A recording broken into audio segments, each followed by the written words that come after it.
Ladies and gentlemen, welcome back to X and O's and Joe's. I'm Coach Gene Clements. It is fantastic to be back with you again. I am in the lair. Obviously, we are off on Christmas break, as most coaches are, but that doesn't mean that the learning stops. And so I'm up on my makeshift whiteboard on my wall and ready to talk to you a little bit about some football, because I think it's important that we already start to get those wheels turning on how we can improve for 2021. Or if you're doing a spring league or you're in some type of competition in the spring, this might be something that's good for you. Before we start, remember, like, subscribe to the channel, but also you gotta take a look at our sponsors, Say Less Sports Tees, that just released this fantastic hoodie and t-shirt combination, the Unapologetically Black hoodie and t-shirt. Make sure that you go and check that out. In the comments, you'll see the link to go and order yours. If you order it, you'll get it shipped in less than a week or a week or less, depending upon where you are. But it's a great way to support what we do without just forking over money, but also getting something in return. So if you're into taking pride in who you are, if you're a black man, or if you know a black man that you think this would be a fantastic gift for, definitely go and do that. Say Less Sports Tees at saylesssports.com. Go and check it out. Now, what I'm looking at today, everybody talks about RPOs, run pass options. We've had RPOs like crammed down our throats. A lot of the times people are saying RPO when they don't actually know what they're looking at, because it's not an RPO.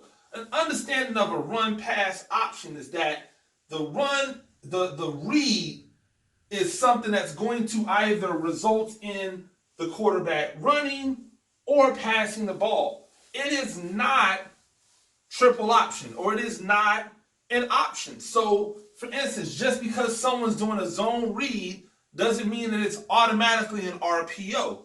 A lot of times when you see zone reads, you'll see RPOs behind it in today's society, but it doesn't necessarily mean it's always the truth. Sometimes a zone read is just a zone read. Sometimes it's not an RPO at all. Sometimes this guy's just running a dummy route so that he keeps these guys off track. If you really want to understand whether or not it's an RPO, you gotta look at the way these people handle these people. And that usually tells you everything you need to know about whether it's an RPO. But there's some other terms that we don't talk about as much. And one of those is the PRO. That's the pass run option. What do you mean, Gene, pass run option? Well, it is the option for the quarterback to pass first, run second. Well, pass run option. How is that going to work if you're trying to pass first and run second? Isn't that, well, okay, well, see, here's how you do it. It's really easy. And so I'm going to show you a concept that I think works really, really well, that you can implement pretty easy, because I'm sure it's something that you already do. And if you don't already do it, it'll be something that you definitely want to start doing. So stay tuned. If you've been following me for the past year, as I've been giving you all of these concepts, you know that I believe in 11 on 11 football. And if you believe in 11 on 11 football, meaning that you want your quarterback to be more than just a person that distributes the ball back there, you want him to actually be a weapon, then this is for you.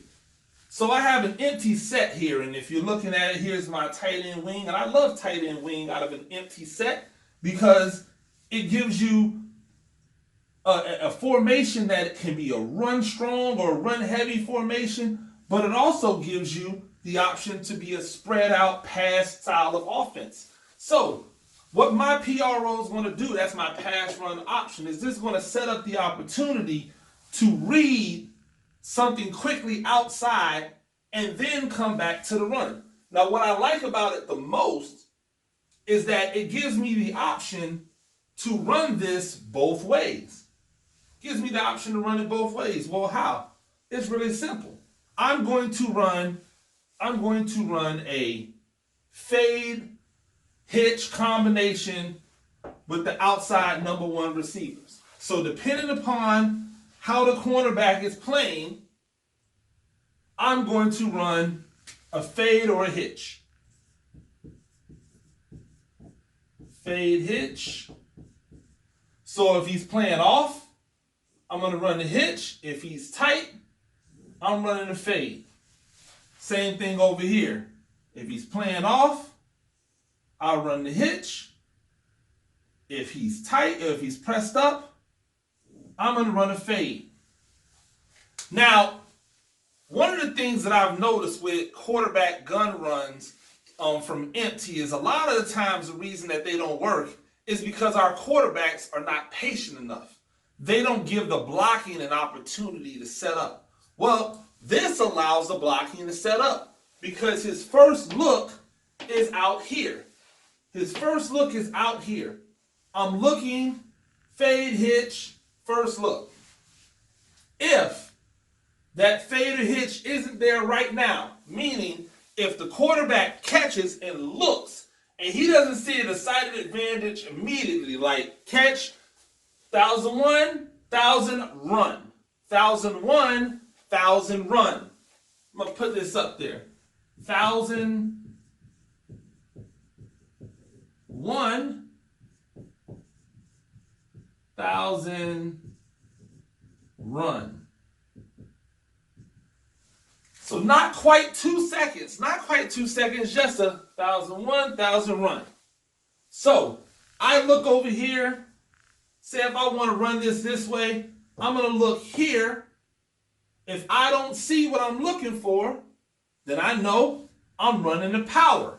So I'm going to run a fade hitch or I'm going to run power inside. Now, I want to run power a lot of times so I can isolate. But remember, I got this tight end wing. So if I run power this way, it's essentially down, down, down, kick out this linebacker, work into this area. So I'm down on the nose. We're going to double team the 3 technique and go down on the end. This wing is going to work inside out on this linebacker. We're going to step and hinge on this end so this guy doesn't just fly off the edge and kill our quarterback while he's reading.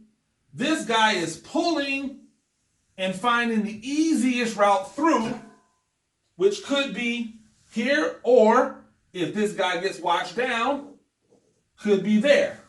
Quarterback's going to step, read, 1,001, 1,000, run, and he's taking off. Now, again, looking at the way we're set up, well, coach, you're not going to these linebackers. Well, you can't go to the linebackers immediately, correct? Because if you do, then these guys might be downfield when you try to throw it. How many times have you had to worry about them? So you worry about them pushing this guy here. And you're hoping that him setting up to pass gives these guys eye manipulation to think about passing.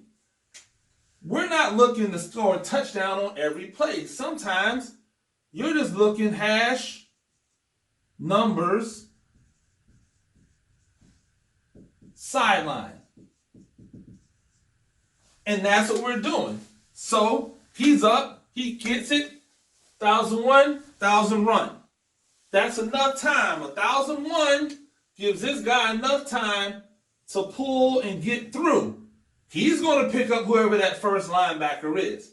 These guys are taking it, and if we've done our job, he's washed down by the tight end.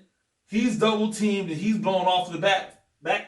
This guy's blocked back on, which is an easy block, and this guy is taken care of with a step hinge on that side. This guy can run a bubble. If that guy fades, he can run a hitch if he wants, as long as he gets out of the way of the eyesight of the quarterback if that guy wants to go that way. Now, that's all well and good. If we want to run it the other way, it's the same thoughts, the same principles. Except now we don't have this guy here, right? We don't have this guy here. We have this guy to block. So we're going to base block him out or pass block influence him up the field. We're going to get the double team on the nose. we're going to get the double team on this tackle. We're going to get a kick, a cutoff, excuse me, on the end, and we're going to bring this wing around to block the linebacker. Now, you can either bring the wing around to block the linebacker, he's going to go up to this guy to block, or to run a route. You can either bring the wing through, or you can bring this guard through, this tackle around, or you could block back with the tackle, cut off with the wing, and bring the tight end around.